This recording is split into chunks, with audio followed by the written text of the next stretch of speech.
બોલો સતગુરુદેવની, પોપટરામ બાપાની, દુધેશ્વર માતની, લાભેશ્વર નાથની, ઉગમેશ્વર નાથની, ઈર્ષાગર ભગવાનની, સતગુરુદેવની જય. પરિબ્રહ્મ પરમાત્મા એટલે ભગવાન એક જગ્યાએ એક ઠેકાણે નથી. આપણે ગીતાજીની અંદર કૃષ્ણ ભગવાન કહે, અર્જુન હું સર્વવ્યાપક એટલે બધ્યે સર્વત્ર દરેક જગ્યાએ રહેલો છું. મારી વગર અણુ માત્ર જગ્યા પણ ખાલી નથી. અને એને એવડો મોટો હું વિશાળ છું કે પૃથ્વી જેવા કરોડો બ્રહ્માંડો પણ મારે રહેવા માટે ઓછા પડે. એને રવિ સાહેબે કીધું, પૃથ્વી સે પોળા પવન સે ઝીણા, આદમ હે અપરંપારા. વધે ઘટે નહીં રહેવે બરાબર, કાયમ રહેવે કીર્તારા. પૃથ્વીથી પળો એટલે મોટો, કારણ કે પૃથ્વી જેવા કરોડો બ્રહ્માંડ બનાવ્યા, એ બનાવનાર એનાથી મોટો હોય. પવન સે ઝીણા, એને પકડવો હોય એટલે આપણે અનુભવમાં લેવો હોય તો જગતમાં 49 વાયુવાય છે, આપણા દેહમાં 10 પ્રાણ છે, પણ બધાની અંદર છે સૂક્ષ્મ નાદ રૂપે. એટલે પવનથી અતિ સૂક્ષ્મ છે, ઝીણામાં ઝીણો છે. આદમ હે અપરંપારા. આ દમ પ્રાણની અંદર એની અપરંપાર ગતિ રહેલી છે.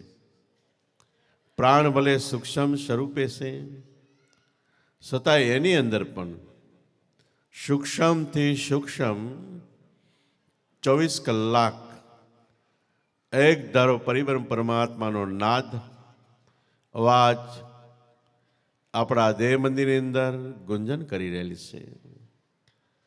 તો એવી રીતે સૂક્ષ્મ સ્વરૂપે વધે ઘટે એને રાખે બરાબર, કાયમ રહેવે કીર્તારા.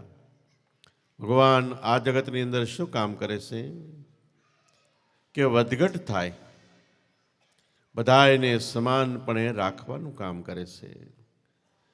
કોઈ પણ વસ્તુનું આ જગતમાં વધારો થાય ત્યારે એ કોઈ પણ રીતે એનો ઘટાડો કરે છે, અને ઘટાડો થાય એને વધારો કરે છે. વધઘટ કેવી રીતે કરે છે કે આ પૃથ્વીનું જગતનું બંધાણ થયું, એમાં જ્યારે બધી વસ્તુનો વિસ્ફોટ વધારો થાય ત્યારે એ મહાપ્રલય કરે છે.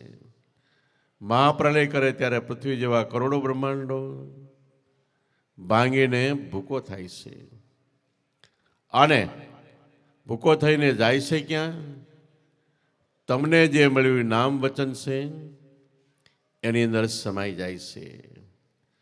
કાકભૂષણજી ગરુડજીને કહે, હે ગરુડજી, પૃથ્વી જેવા કરોડો બ્રહ્માંડો એકવાર વચનમાં સમાય છે એટલે એનો નાશ થાય છે. ચંદ્ર સૂર્ય પણ નાશ થાય છે. પૃથ્વીના 3 આદિ દેવતા બ્રહ્મા વિષ્ણુ મહેશ એ પણ નાશ થાય છે. બધું સમાય છે નામની અંદર, પણ નામનો કોઈ દિવસ નાશ નથી.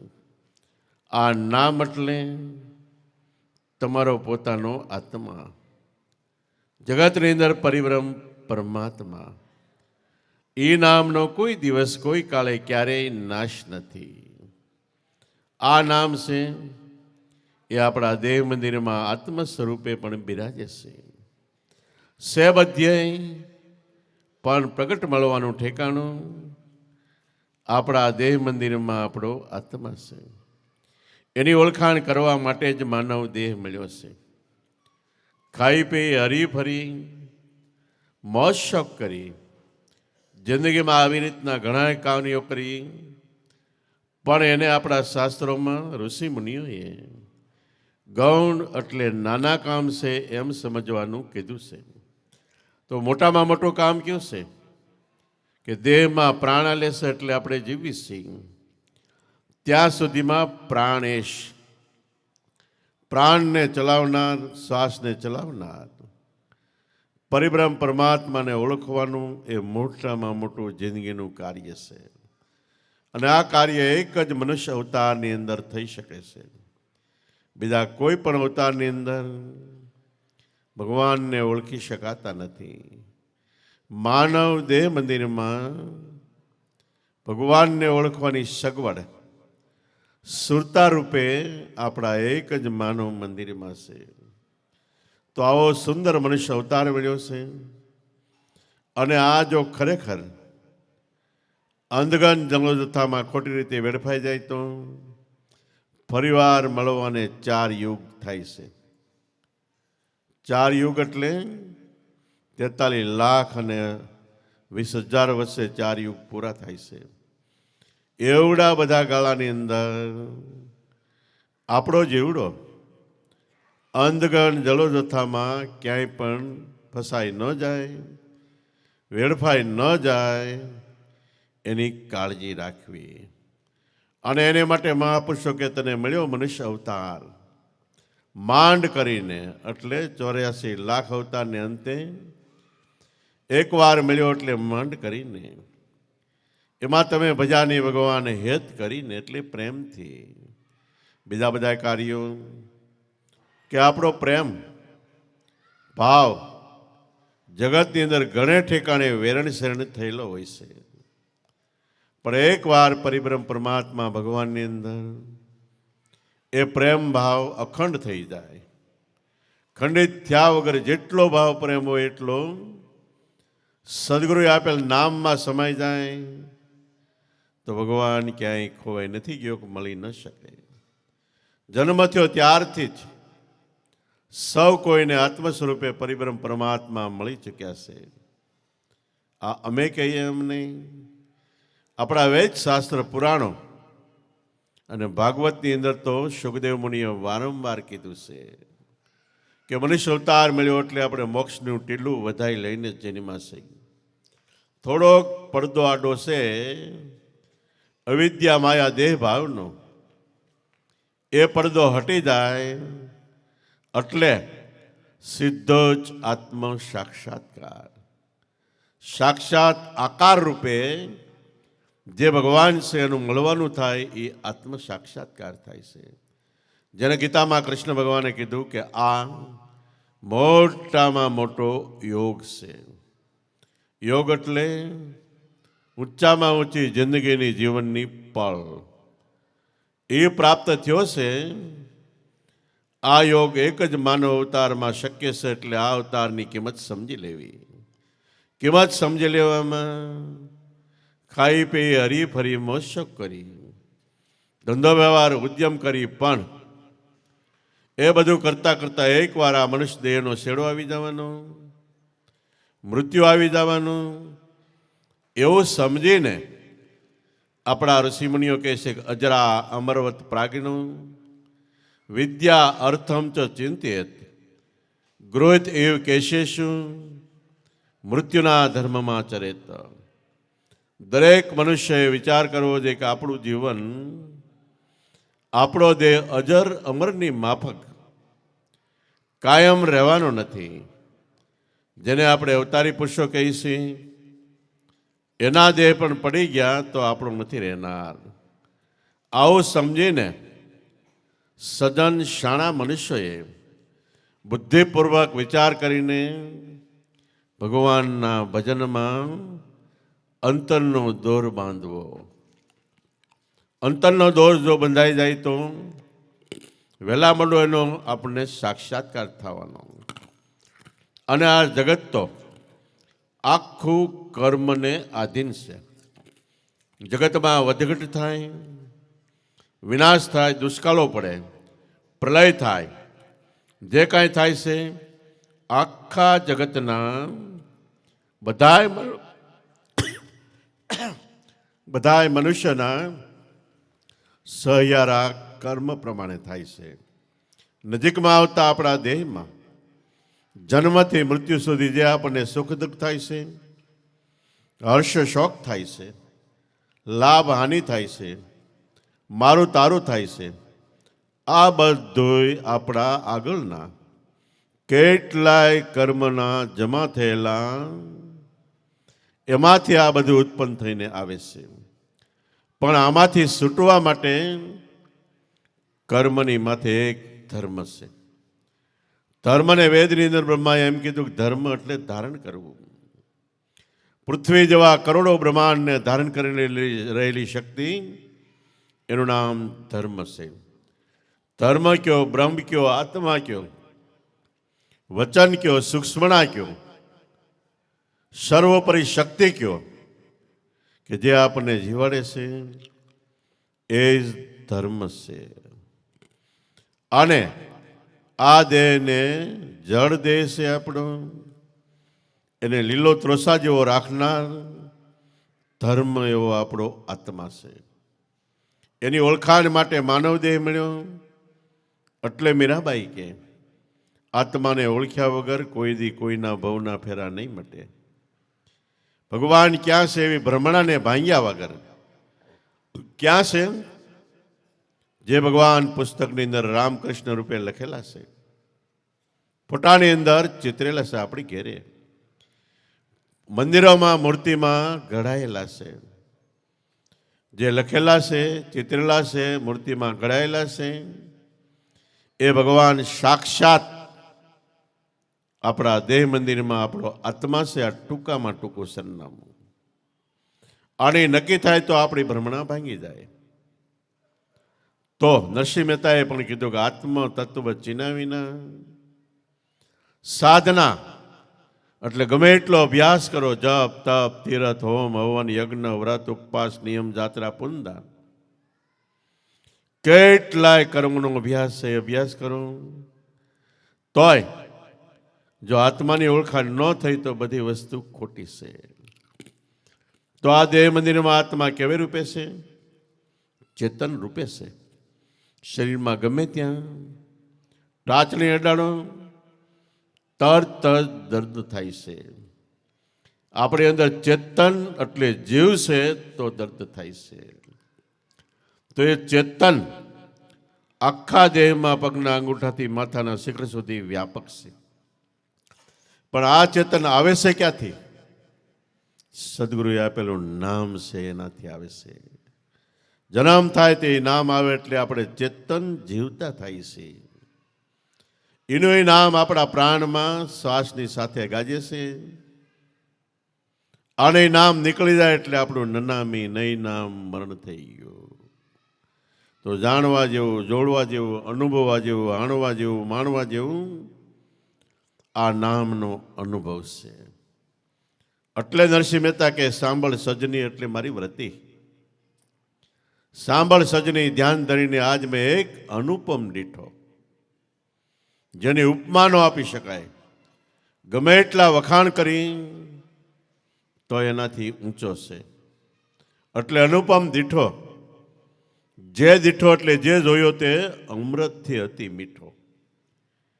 પાણી કરતા દૂધ કેમતી, દૂધ કરતા અમૃત કેમતી, અને અમૃત કરતાય પરિબ્રહ્મ પરમાત્મા ભગવાન આપણો આત્મા સૌથી શિખર એનું ઊંચું છે. એ અમૃત પીવાથી મીઠો, પણ જોયો એટલે ચામડાની આગથી નથી દેખાતો. ગીતામાં કૃષ્ણ ભગવાન કે અર્જુન, તારે જો મારું વિરાટ એટલે મૂળ સ્વરૂપ, વિરાટ એટલે અનંત બ્રહ્માંડમાં વ્યાપક મારું સ્વરૂપ છે, એના દર્શન કરવા હોય, એનો અનુભવ કરવો હોય તો ચામડાની બે આંખ નહીં, ત્રીજી આંખ. ત્રીજી આંખ એક રીતે અનુભવ નેત્ર, બીજી રીતે નામ. એ પ્રાપ્ત થાય તો મારા દર્શન છે. એને જ ભોજા બાપાએ જલારામ બાપાને સમજાવતા કીધું, હે જલારામ બાપા કે મારે હોળી તાપવા જવું છે. ભોજા બાપા ગુરુસ્થાને ત્યાં બિરાજતા હતા. એ કે જાય એનો વાંધો નથી, પણ હોળી આંખથી દેખાય છે. પરિબ્રહ્મ પરમાત્મા અંતર ચક્ષુથી દેખાય છે. એટલે ભોજા બાપા જલારામ બાપાને સમજાવતા કે હે જલારામ, નહીને દેખ્યા તાકા વેન ન કરીએ. કોક તો કંઈક સમજાવે, પણ શિખર શીડાની કોઈ શાન બતાવે, એને વેદ પણ નિગમ નથી કરી ગાવે. હે જલારામ, મચાવે મચાવે મચાવે આવી કોઈ હરદમ હોળી મચાવે. 24 કલાક એક તાર પરિબ્રહ્મ પરમાત્મા સાથે લાગી જાય કે તાર મેં તાર મિલત હે જરમ જરા. પરિબ્રહ્મ પરમાત્મા સાથે તાર લાગી જાય તે આખા શરીરમાં જણજણાટી વ્યાપી જાય, રોમાંચ ખડા થઈ જાય. એ તાર મેં તાર મિલત હે જરમ જરા. શિખર પર લહેર લાગી. શિખર એટલે ટોચ પર આપણું મન વહી ગયું, તે અંતરમાં આનંદની લહેર લાગી. જે આનંદ ખાવાના, પીવાના, હરવાના, ફરવાના, મોજ શોખના, ગમતા કેટલાય સાધન વળે, એમાંથી આનંદ ન આવે. એ કરતા હજારો ગણો અંતર આત્માનો આનંદ પ્રગટે. આ આનંદ એ જ બ્રહ્મનું સ્વરૂપ છે. ખાવા પીવાના સાધનથી આનંદ આવે છે. અંતરમાં કોઈ સાધનનો ઉપયોગ કર્યા વગર મેળે આનંદ આવે, એ આત્મા પરિબ્રહ્મ પરમાત્માનો આનંદ છે. તો એ જલારામ, નહીને દેખ્યા તાકા વેન ન કરીએ. જલારામના તો કામ થઈ ગયું. આપણે સમજવાનું કે આંખથી દેખાય ને ક્યાંય મન ન લગાડવું. કોક તો કંઈક સમજાવે, પણ શિખર ટોશે આપણું મન વહી જાય. મનને ઊંચું, અહીંથી ઊંચું, અહીંથી ઊંચું, અહીંથી ઊંચું જોયું અને જાણવું જ છે, જોવું જ છે. આપણે ભિખારી હોય, પહેલાં એવી ઈચ્છા થાય કે 500 રૂપિયા મળી જાય કેવું સારું. કદાચ મળી જાય તો 500 રૂપિયા ઉપર મન નહીં ઊભું રહે, એથી આગળ જાય. કે 5000 મળી જાય તો, કદાચ 5000 મળ્યા તો 5 લાખે જાય. 5 લાખ મળ્યા તો 5 કરોડ જાય. શાસ્ત્રોમાં કેટલાય દાખલા એવા માંધાતાઓ થઈ ગયા. પૃથ્વીનું આખું રાજ હતું, છતાંય શાંતિ ન થઈ. છેલ્લે સદગુરુ મળ્યા. અંતરદ્રષ્ટિ સર્વોપરી શિખર ભગવાનનું ઘર બતાવ્યું, તઈ શાંતિ થાય. તો એ શિખર મળ્યા વગર શિખર શિળાની શાન બતાવે, ટોશે આપણું મન વહી જાય એવી શાન બતાવે, એને વેદ પણ નિગમ નથી. વેદ ઉભા રહી જાય. ગાવે જય જલારામ, મચાવે મચાવે આવી કોઈ હોળી મચાવે. એટલે લગ્ની લગાડે. હોળી એટલે લો લગ્ની. ભગવાનમાં કેવી લગ્ની કે ખાવું પીવું મને કાંઈ ન ભાવે, મારી નયને આંખમાં નિંદ્રા નો આવે.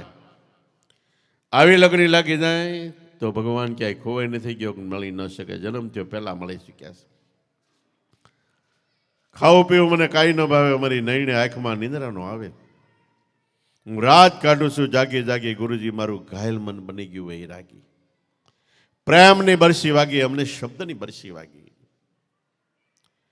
તો આવી રીતે અંતરની અંદર પ્રેમ પ્રગટાવીને ગુરુ કૃપાથી આત્માની ઓળખાણ કરીને જગતમાં અનંત અપાર મહાપુરુષો થયા છે.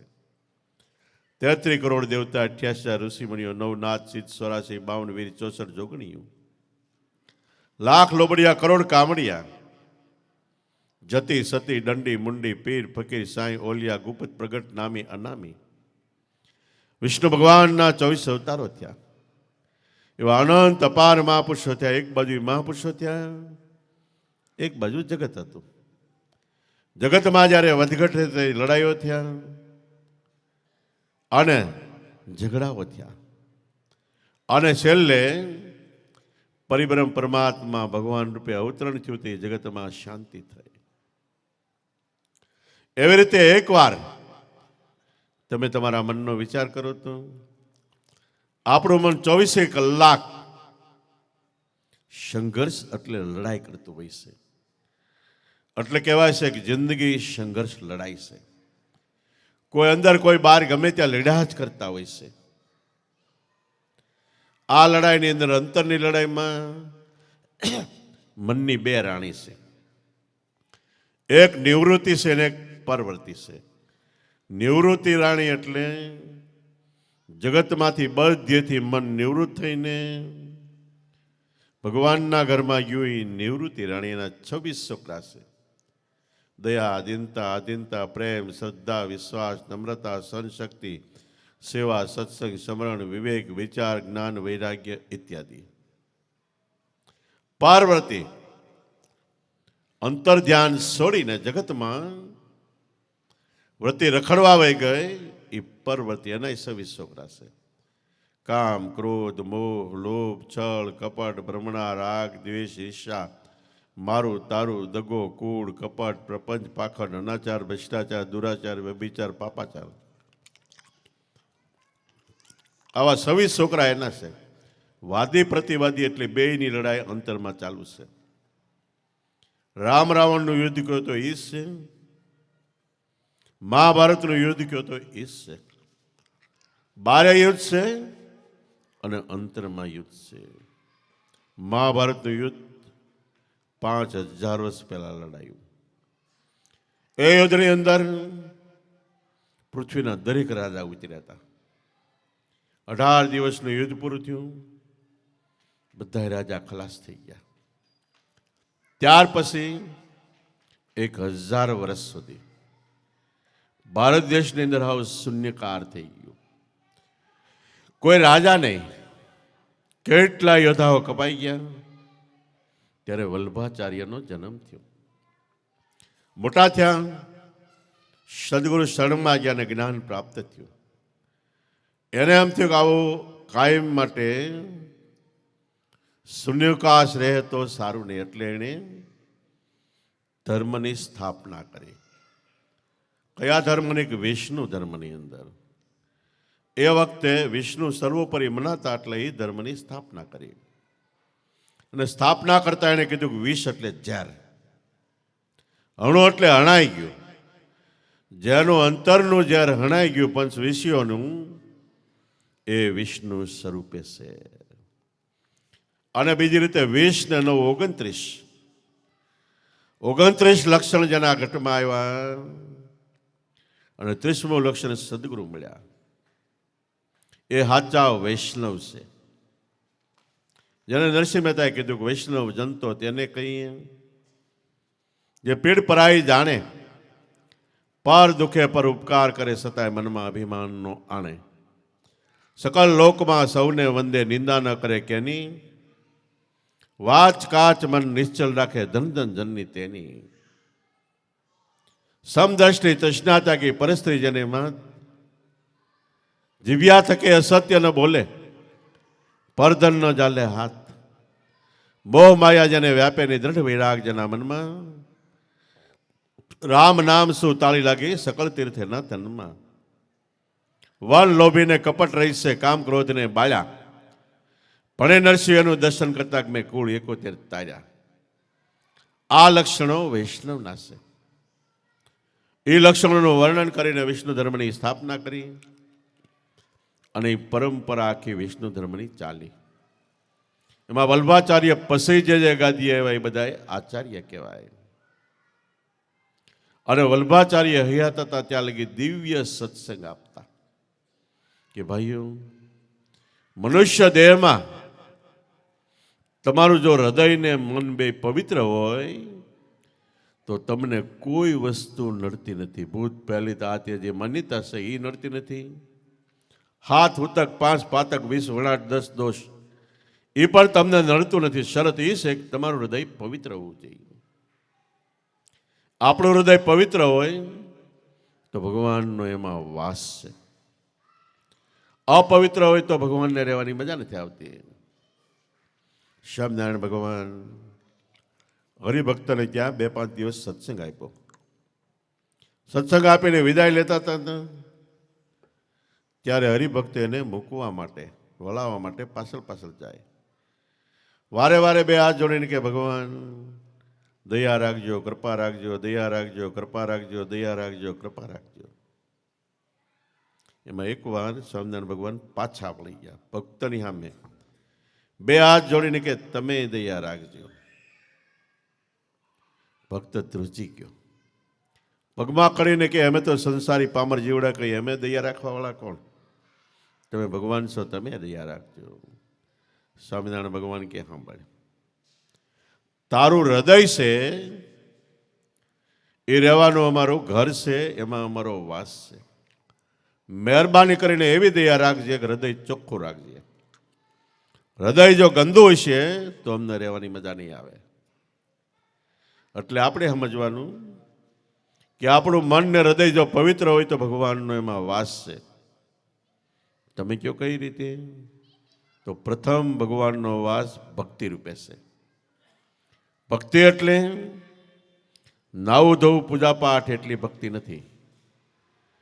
ભક્તિ એટલે ભગવાન પરિબ્રહ્મ પરમાત્માનું જે નામ છે, આપણા પ્રાણમાં ગાજે નામ લઈને એનું સ્મરણ કરવું, એની માળા કરવી મનની અંદર. જે નામને આધારે કરોડો બ્રહ્માંડો છે, આકાશ થાંભલા વગર છે, પૃથ્વી શેષ માથે છે. જે નામને આધારે વરસાદ વરસે છે, વાયુ વાય છે, એ નામનું સ્મરણ કરવું પહેલી ભક્તિ એ છે. અને એ સ્મરણ કરો એટલે નામની અંદર નામી. કોઈ પણ દેવી દેવતાનું નામ લ્યો એટલે જેનું નામ લ્યો એથી આકાશ છે. પણ ગુરુમાં જે નામ આપ્યું એ નામની અંદર જેનું નામ લ્યો એ પોતે એની અંદર છે, આત્મા રૂપે. એટલે એ નામનું સ્મરણ કરો એટલે ભગવાન એમાં આવી ગયા આપણા હૃદયમાં. પણ ક્યારે? નામનું સ્મરણ જો આપણું હૃદય મન પવિત્ર હોય તો એક ધારું થાય, નહીતર કટકે કટકે કટકે કટકે થાય. તો આપણે ખેડૂત છે, આપણે ખ્યાલ આવે કે આપણે વાવતા હોય અને ઘડીક વાર દાંડવું બંધાઈ જાય એટલે કટકે કટકે ઉગે, વિષમાં ડૂંઢરા પડે. તો હવે અખંડ નામનું સ્મરણ કરવું. એ સ્મરણ ક્યારે થાય? કે આપણું હૃદય મન ઇન્દ્રિયો પવિત્ર હોય, શુદ્ધ હોય ત્યારે થાય છે. તો વલ્લભાચાર્ય સત્સંગે આવે અને સત્સંગ આપે આવી રીતે કે ભાઈઓ, સત એ તમારો આત્મા છે, સત્ય જ ભગવાન છે. એનું નામ છે તમારા ઘટમાં દેહમાં ગાજે છે, એનું નામનું સ્મરણ કરો. એ ખરેખર ભક્તિ છે. એકવાર એવી રીતે 5-7 ભાઈઓ આવ્યા, 2-3 દિવસ સત્સંગ આપ્યો. પછી ભાઈઓ કે અમારે ઘરે જવું છે. વલ્લભાચાર્ય કે તમે થોડા દિવસ રોકાઓ, 1-2 દિવસ રોકાઓ, પછી જાગ્યો. ખૂબ કીધું છતાં એ ભાઈઓ અઠાગ્રહ કરીને નીકળી ગયા. સીમાડે ગયા, બિલાડી આડી ઉતરી. હજી વલ્લભાચાર્ય કહે છે કે તમારા સ્વરૂપને તમને હૃદય પવિત્ર તો કાંઈ નડતું નથી. બિલાડી આડી ઉતરે એટલે એ બધાને એમ થયો કે આ આપણને અપશુકન થાય એટલે પાછા વળ્યા. પાછા વળીને વલ્લભાચાર્ય પાસે આવ્યા. વલ્લભાચાર્ય કે કેમ તમે પાછા આવ્યા? તો કે બિલાડી આડી ઉતરી. એ કે બિલાડી આડી ઉતરી એ કયું કર્યું ને હું કહેતો તો તારી સાથે એ કયું ન કર્યું તમે કે? તો કયું કે કરવાનું કહેવાનું શું છે કે સદગુરુ કહે એના મુખમાંથી જે શબ્દો નીકળે ભગવાનના મુખમાંથી એ પરાવાણી છે. આપણે બોલી એ શબ્દો વેખરી વાણી છે. સદગુરુ જે શબ્દો કહે છે ઓટોમેટિક આપ લહી રૂપે નીકળે છે. તો એ વલ્લભાચાર્ય એની આખી પ્રણાલિકા આલી વિષ્ણુ ધર્મની. અને ગુરુપદ શ્રેષ્ઠ રાખવા માટે એના દીકરા ગાદીએ આવતા આવતા આવતા રામાનંદ સ્વામી આવ્યા. રામાનંદ સ્વામી અને એના શિષ્ય સહજાનંદ સ્વામી, જે સપૈયામાં જન્મીને નીલકંઠ વર્ણી નામ હતું, પણ જ્યારે ગોતતા ગોતતા ગોતતા રામાનંદ સ્વામીનો ભેટો થયો ત્યારે પહેલા એને ઘણું કષ્ટ સહન કરવું પડેલું, પણ ભેટો થયો અને રામાનંદ સ્વામીને શરણે ત્યાં પોતાના આકાશવાણીમાં એવો ઉલ્લેખ થયો કે સદગુરુ વગર કોઈ દિવસ કોઈનો મોક્ષ નથી. એટલે ગુરુ ગોતતા ગોતતા રામાનંદ સ્વામીને શરણે ગયા, પગે પડ્યા.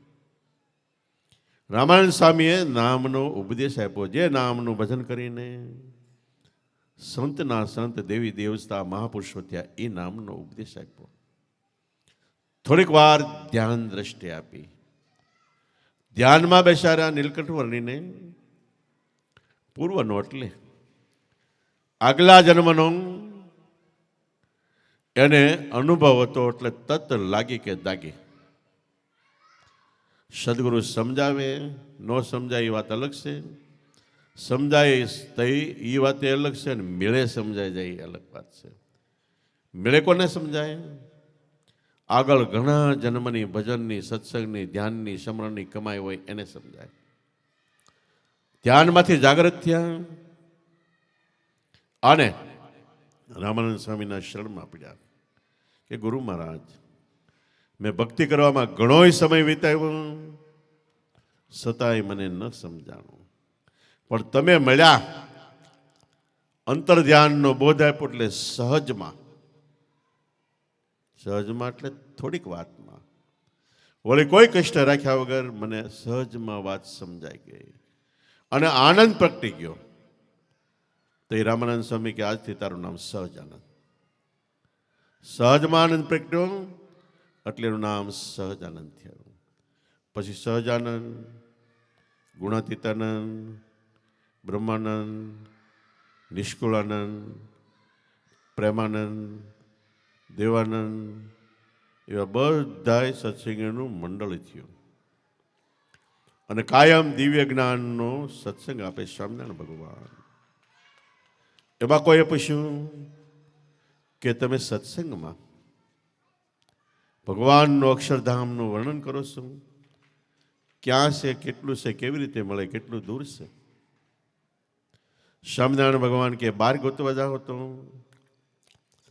કેટલાય જન્મો તમે ગોતશો તો એનો પતો નહીં ખાય, પણ તમારા અંતરમાં તપાસ કરો તો નજીકમાં નજીક તમારું સ્વરૂપ છે. એ ખરેખર અક્ષરધામ છે, તમારા દેહ મંદિરમાં છે અને એને પામવા માટે માનવ અવતાર મળ્યો છે. એવા ઘણા ઘણા સત્સંગો આપતા આપતા રામાનંદ સ્વામીએ એકવાર કીધું કે ભાઈઓ, મારો દેહ જર્જરિત થવા માંડ્યો છે, એટલે જૂનો થવા માંડ્યો છે. મીરાબાઈએ કીધું ને કે મારો હંસલો નાનો દેવળ જૂનું થયું. આત્મા તો કાયમ માટે નાનેરું બાળ છે, પણ આ દેહરૂપી દેવળ જૂનું થાય છે. સાપ જેમ કાસળી ઉપરની પોતાની જૂની થાય એટલે ઉતારી નવી કાસળી ધારણ કરે છે, એમ આત્મા દેહરૂપી દેવળ જૂનું થાય એટલે એ ઉતારીને બીજું દેહ ધારણ કરે છે. બાકી આત્મા તો અમર છે, કોઈ દી ક્યારેય મરતો જ નથી. કૃષ્ણ ભગવાને ગીતામાં કીધું કે અર્જુન, હું જન્મતોય નથી, મરતોય નથી, આવતોય નથી, જાતોય નથી, થાતોય નથી, મળતોય નથી. મને કોઈ શસ્ત્ર વાગતું નથી, પાણી ભેજવતું નથી, પવન ઉડાડી શકતો નથી. બધાય દ્વંદ્વોથી હું પર છું. એ કાયમ છે, પણ દેહ કર્મને આધીન છે. એટલે રામાનંદ સ્વામી કે મારો દેહ છે દાબલાની ગાંઠ જેવો છે. બીજી બધી ગાંઠ મારો ખેંચો તો ગાંઠ ન છૂટે, દાબલાની ગાંઠ વાળો એ હરકણી છે, આમ ખેંચો એટલે ગાંઠ છૂટી જાય, એની મિલાય. તો આ દેહ છે દરેકનો આપણો ક્ષણ ભંગુર. ક્ષણ એટલે આંખ ખુલે અને વિસાય એને એક ક્ષણ કહેવાય. આંખ ખોલીને વિસાય તા તો આપણે હતા નહોતા થઈ જાય. એટલે મહાપુરુષો કે મૂર્ખ તારું ઘર સમૂળગું જશે, ધબડકો તાળો તોડે તાળે થાય છે. થોડો દિવસ હોય ને આપણે દાડ દઈને અંધારું થઈ જાય. તો એણે કીધું કે ભાઈ, મારો દેહ ક્ષણ ભંગુર છે. દેહ તો રામકૃષ્ણના પણ નથી રહ્યા, તો કોઈનો રહેનાર નથી. પણ જે દેહમાં ભજન થાય એ દેહની બલિહારી છે. તપાસો જગતમાં. જે મહાપુરુષોએ જે દેહમાં ભજન કર્યા એની અત્યારે સમાધિ મંદિરો છે. એની ઉપર લાખો કરોડોના પરમાર થાય છે. બેન દીકરીઓ બાળકને ત્યાં રોડી મૂકે છે. આ દેહની કિંમત છે, જે દેહમાં ભજન થયું એની. અને ભજન કર્યું એના દેહના નામથી ગામના નામ કહેવાય છે. જુનાગઢ કોનું? નરસિંહ મહેતાનું. દ્વારકા કે કૃષ્ણ ભગવાનની, મારવાડ મેવાડ કે મીરાબાઈનું. એવી રીતે જે મહાપુરુષો ત્યાં એના નામથી ગામના નામ પણ થઈ જાય છે. તો ખરેખર દેહ ક્યારે પડી જાય નક્કી નહીં. પણ ભાઈઓ, તમે રમાનંદ સ્વામી કે તમે સૌ કોઈ, મેં તમને ધ્યાનની સ્થિતિ બતાવી છે. ભગવાનનું અસલ નામ પરખાવ્યું છે, જેમાં ભગવાન પોતે સાક્ષાત રહેલા છે. એ નામમાં આજો એટલે વિશ્વાસ રાખીને સ્મરણ કરજો, ભજન કરજો. અને જગતના આધુનિક રંગ રોગાનમાં ક્યાંય ફસાતા નહીં, ભટકતા નહીં. એમ ઘણી ઘણી વાતો કરી. વાતો પૂરી થઈ એટલે ગુણાતીત ઊભા થયા. ઊભા થઈને કે બાપા, તમારો દેહ કાયમ ટકે એવી અમારી ઈચ્છા છે. જે દેહમાંથી લાભ થયો એ દેહ પૂજવા, ભજવા, વંદવા, સેવવા યોગ્ય છે. તમારા થકી અમને લાભ થયો છે, પણ છતાંય તમે એમ કહો છો કે દેહ ક્ષણ ભંગુર ક્યારે પડી જાય નક્કી નહીં. એટલે તમે કોઈ અગમ પંથની તૈયારી કરતા હોય એવું લાગે છે. તો અમને એક પ્રશ્ન મૂંઝવે છે. ત્યારે કે બોલો. તો કે તમે વહ્યા જાઓ પછી તમારી જગ્યાએ અમારે કોને પૂજવા, વંદવા, સેવવા? ત્યારે રામાનંદ સ્વામી પાઘડી પહેરતા હતા. એને પાઘડી સીધી મુક્તાનંદને પહેરાવી. મારી પછી મારું આ સ્વરૂપ છે, અને ભજ્યો વંજ્યો જે કાંઈ હોય એના શરણમાં રાખજો વિશ્વાસ. એટલે મુક્તાનંદ તો પહેલા ઊભા થયા. બે હાથ જોડીને કે ગુરુ મહારાજ, તમે જે મને બિરુદ આપ્યું પહેલાં તો હું પ્રેમથી સ્વીકારું છું, પણ મારી ઉંમરે ઘણી છે અને આ બિરુદ કદાચ મારો દેહ પડી જાય તો લાંબો ટાઈમ હું શોભાવી પણ ન શકું. પણ મારી કરતા ઉંમરમાં નાના સહજાનંદ દિવ્ય મૂર્તિ છે અને એ આ પદ લાંબો ટાઈમ શોભાવી શકશે. એટલે મને જે બિરુદ આપ્યું છે એ બિરુદ હું એને આપું છું. એમ કરીને પાઘડી સહજાનંદ માથે ઉઠાડીને કે આની હું તન મન ધનથી બધી રીતે મર્યાદા રાખીશ. ભલે ઉંમરમાં મોટો પડે એને હું મોટો કરીને માનીશ. એટલે એના હાથમાં બિરુદ આવ્યું તે સહજાનંદને સ્વામી એટલે ગુરુ, નારાયણ એટલે ભગવાન. સ્વામી એટલે ગુરુ અને ભગવાન બે સાથે આવી જાય એવો સ્વામિનારાયણ ધર્મની સ્થાપના કરી. જેને કબીર સાહેબ કહે સહસ્ત્ર નામ સાહેબના, ભગવાનના હજારો નામ છે, પણ કબીર કે આપણી સતનામ ઉપર સહી. સાચું એક નામ છે, એ એક જ નામ છે, એની ઉપર હું સહી કરું છું. જે નામનું ભજન કરીને દેવી દેવતા અવતારી પુરુષો પણ થયા. સહસ્ત્ર નામ સાહેબના આપણી સતનામ ઉપર સહી. કયું નામ? કે જે નામમાં ગુરુ અને ગોવિંદ સાથે વસે. બધાયમાં ગુરુનું નામ લે તો ગુરુ એકલા થાય, ગોવિંદનું ભગવાનનું નામ લે તો એકલા થાય. પણ તમને જે નામ વચન મળ્યું છે એમાં ગુરુ ને ગોવિંદ બે સાથે આવી જાય.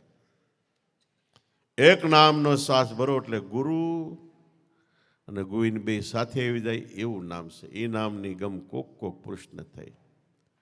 તો સહજાનંદ સ્વામીએ સ્વામી એટલે ગુરુ, નારાયણ એટલે ભગવાન, બે સાથે આવી જાય એવો સ્વામિનારાયણ ધર્મની સ્થાપના કરી. પણ સ્વામિનારાયણ બોલવું એમ નહીં. એ નામ આપણે અંદર શ્વાસોશ્વાસમાં મેળાઈ ગયા છે. એનું નામ સ્વામિનારાયણ છે. જે નામ જાણ્યા પછી મહાપુરુષો કે નામ જાણ્યું એને સર્વે જાણ્યું. સર્વે શાસ્ત્રનો ભેદ. વિના નામે નર નરકે ગયા, પટી પટી ચારે વેદ. આ નામ જાણ્યું એને 4 વેદ, શાસ્ત્ર, 18 પુરાણ, રામાયણ, મહાભારત, ભાગવત ગીતા, ઉપનિષદો બધું સાથે જાણવામાં આવી ગયું. અને એ નામ સિવાય કોઈ પણ કર્મ કર્યા તો એ ભોગવવામાં આવશે. સારી રીતે કર્મ કર્યા, પુણ્યદાન કર્યું તો સારો અવતાર મળશે.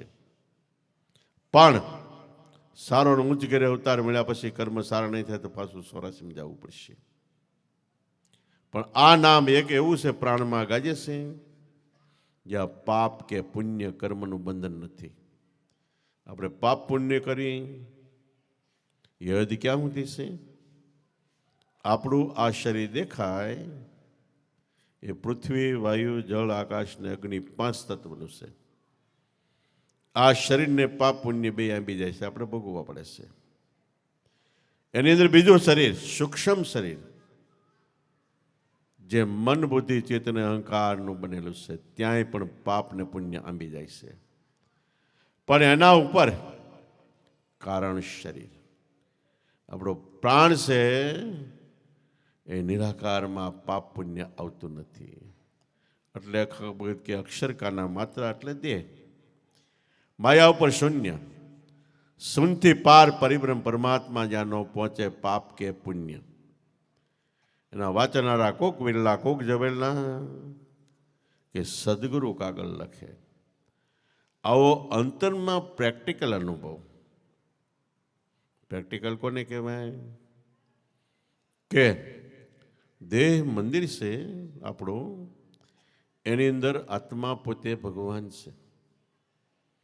એની આગળ 24 કલાક ભગવાનની આરતી રૂપે વાજા વાંત્રો એક ધારો વાગ્યા જ કરે છે. એનો અનુભવમાં કોઈ લઈ જાય ને પ્રેક્ટિકલ અનુભવ કહે. વાત કરવા વાળા ભાગવતમાં લખ્યું છે કે કળયુગ જ્યારે આવશે ત્યારે વાત કરવા વાળા 1000 થઈ જાય. પણ એમાંથી પ્રેક્ટિકલ કરાવી શકે એવા સત્ય ગુરુ એકાદ વ્યક્તિ માંડે છે. અને એવા ગુરુ મળે તો અંતરદ્રષ્ટિથી અંતરમાં જેવે રૂપે પરિબ્રહ્મ પરમાત્મા છે એના અનુભવનું જ્ઞાન આપે ને સમજણ આપે. અને અંતરમાં નાદ બ્રહ્મ ચાલુ કરાવે કે જોઈ જો તારી અંદર આત્મા રાજા આગળ 24 કલાક મોક્ષની વધાયના વાજે મંત્રો વાગ્યા જ કરે છે. આવા અનુભવમાં લઈ જાય એને સદગુરુ કહેવાય. ગુરુ 7 પ્રકારે છે. પહેલા અને બીજા ગુરુ આપણા માતા પિતા છે. જન્મ આપનાર સુયાણી ત્રીજા ગુરુ છે. નામ પાડનાર ફૈબા ચોથા ગુરુ છે. નિશાળની અંદર ભણતર આપનાર માસ્તર બધા એ 5મા ગુરુ છે. કાન ફૂંકીને કંઠી બાંધે, કોઈ ઓમ નમો શિવાય કે, કોઈ ભગવતે વાસુદેવાય કે, કોઈ શ્રી કૃષ્ણ શરણમમ કે, એવા જે મંત્ર દીક્ષા આપે 6ઠા ગુરુ છે. 6 ગુરુ મળે તો આપણે રેણી કેણી શીખવાડે કે ચોરી ન કરવી, દારૂ ન પીવો, જુગાર ન રમવું, એવું કેટલું શીખવાડે. આ 6 ગુરુ જીવન જીવતા શીખવાડે. પણ 7મા સદગુરુ મળે તો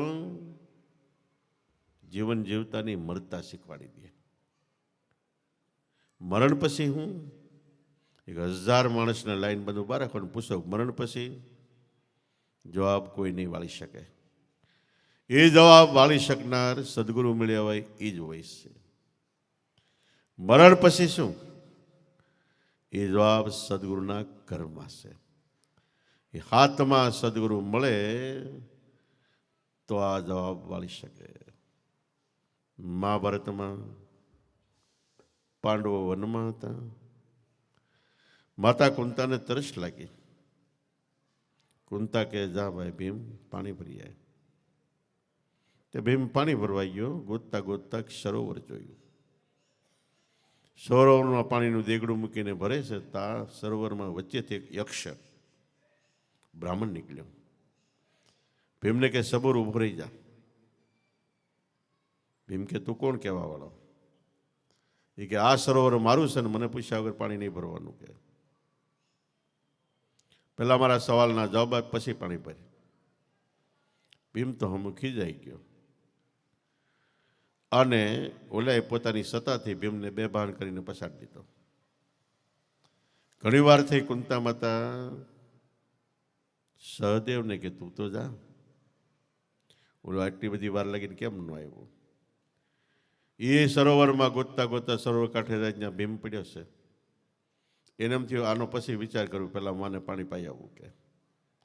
એ જ્યાં પાણી ભરવા જાય છે તો એનો યક્ષ નીકળ્યો એટલે સહદેવની હામો થયો એટલે એ મૂસા ખાઈને પડી ગયો. નિકોલને કીધું, એની પણ એ સ્થિતિ થઈ. અર્જુનને કીધું, અર્જુન તો બાણ લઈને તૈયાર થઈ ગયો પાડી દઉં કે, પણ એ મૂસા ખાઈને પડી ગયો.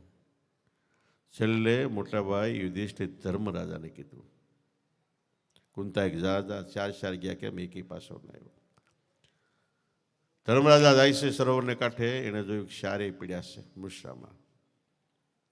પેલા માને પાણી પાઉં પછી આનો વિચાર કરું.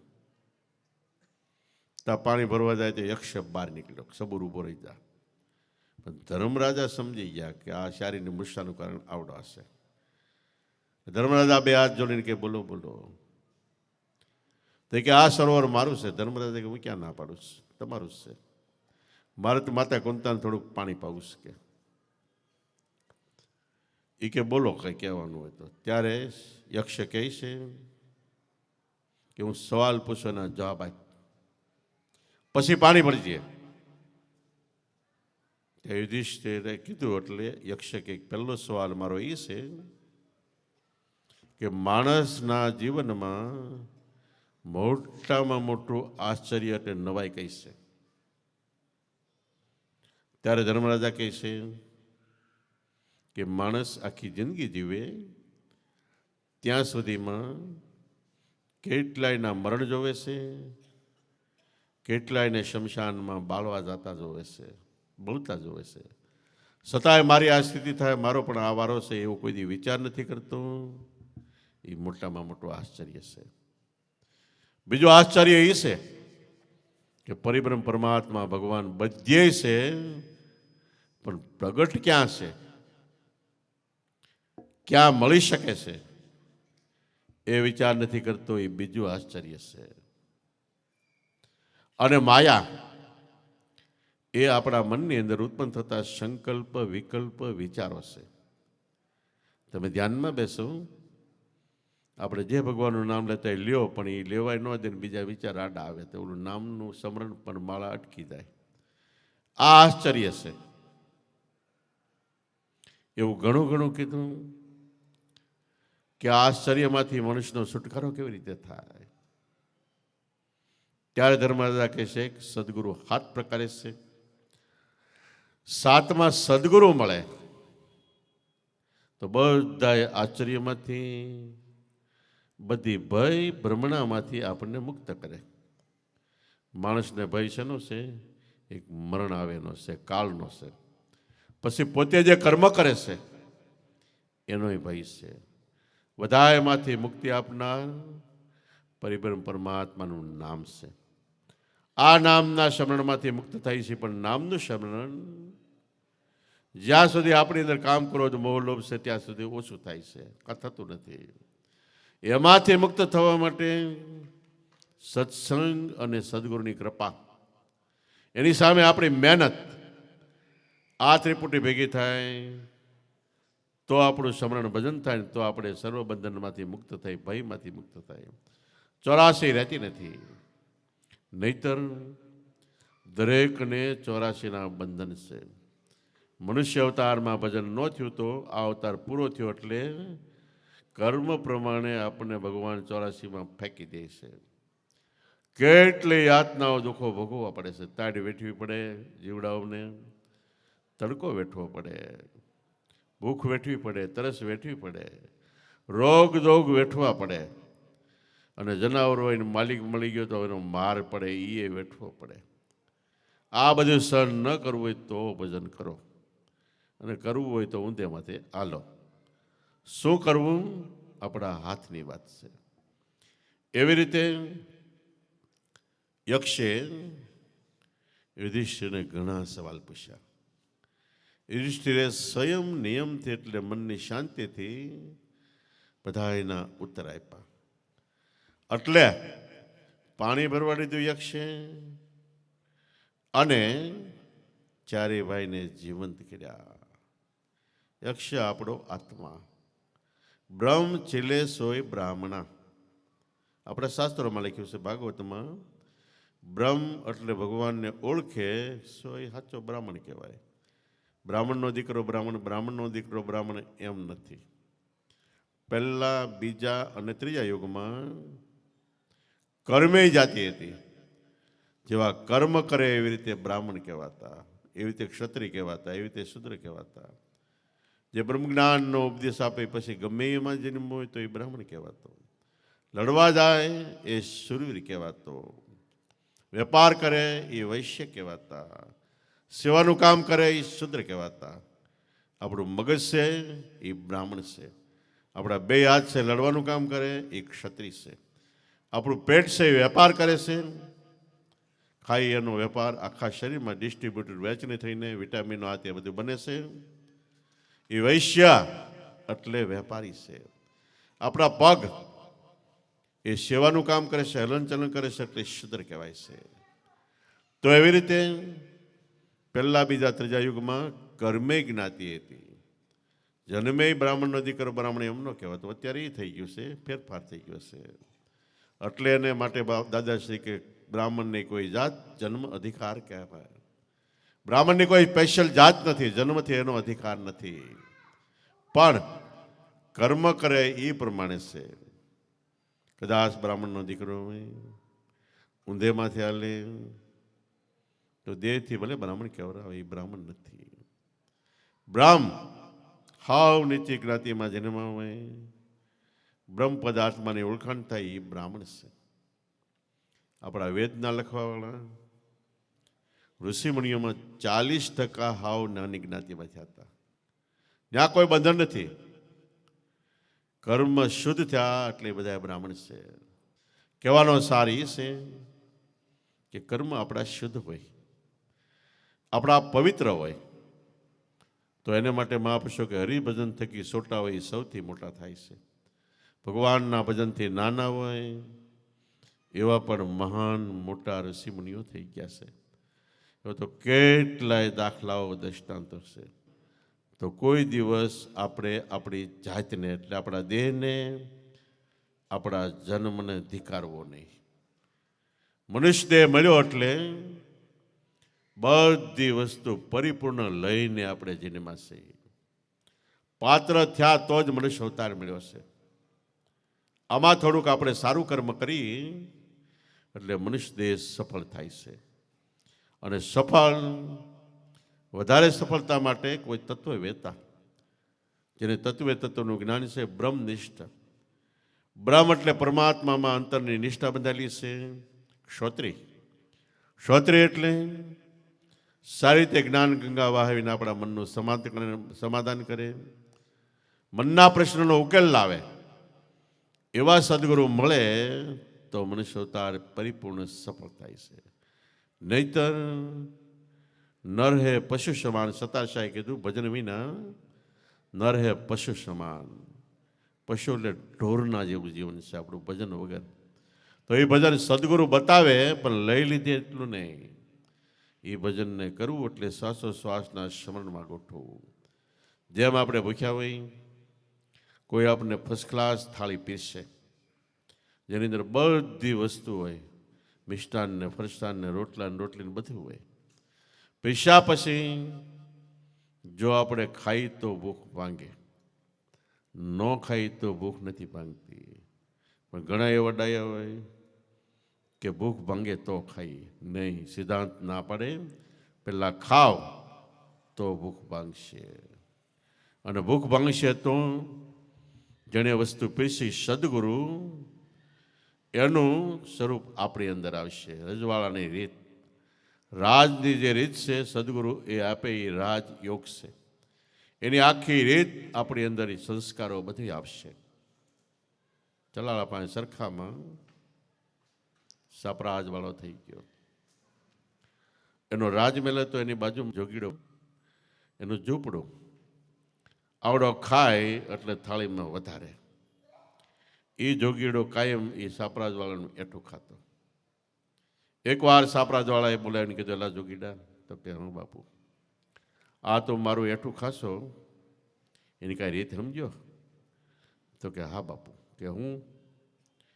એ કે તમારામાં રાજની રીત છે, રાજના સંસ્કાર છો, એ મારામાં આવે તઈ હું એઠું ખાધું પ્રમાણ કહેવાય. એ કે એ ક્યારે આવે? એ કે બાપુ આવશેથી, સમય આવશેથી બતાવીશ. કે વાત વહી ગઈ.